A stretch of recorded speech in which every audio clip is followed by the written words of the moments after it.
Existem alguns dias que entraram para a história, seja positivamente ou negativamente. É o caso, por exemplo, do dia 11 de setembro de 2001, que certamente entrou de uma forma muito negativa.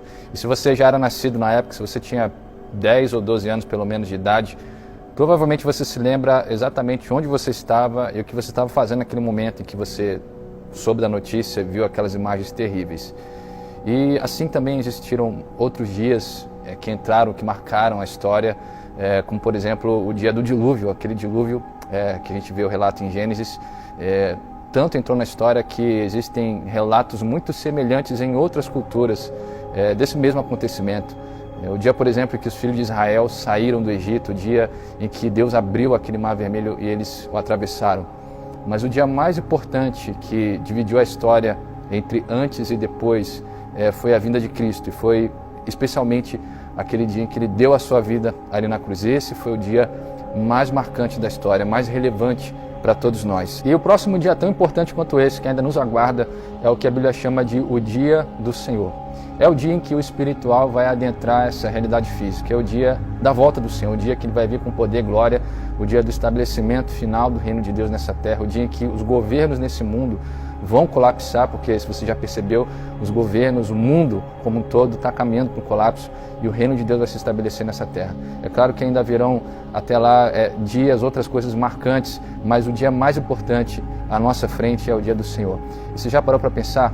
Nós estamos aqui vivendo nesse tempo. Você veio a esse mundo no dia em que Deus quis que você viesse. Você nasceu no lugar que Deus queria que você nascesse.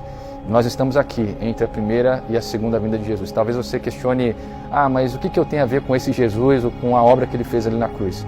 Ora, pelo simples fato de você existir, você tem tudo a ver com esse dia em que Jesus deu a sua vida, porque foi por você.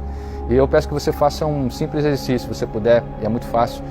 Quando você puder, olhe para suas mãos, imagine elas perfuradas, porque as suas mãos são exatamente como eram as mãos de Jesus. Eram mãos humanas. Olhe para os seus pés, imagine eles ensanguentados, perfurados, porque eram os pés de Jesus, os pés humanos de Jesus. Ele sofreu literalmente. E se eu estiver falando com alguém que não tem mãos e pés por algum motivo, lembre-se da coroa de espinhos que ele levou sobre a sua cabeça.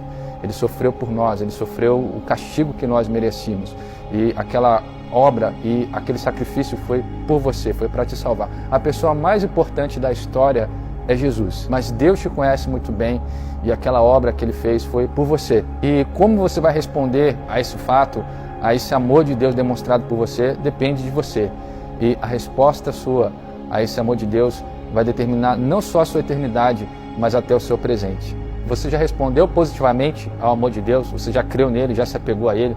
E se você um dia já se apegou a ele, você continua crendo nele, tem seguido a ele fielmente, continuamente? Essa pergunta que é feita a cada um de nós hoje.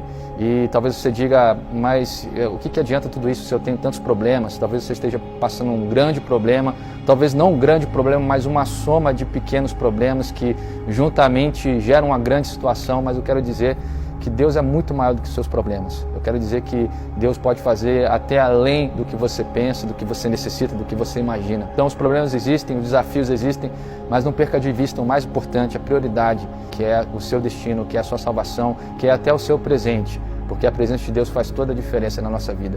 Que Deus te abençoe.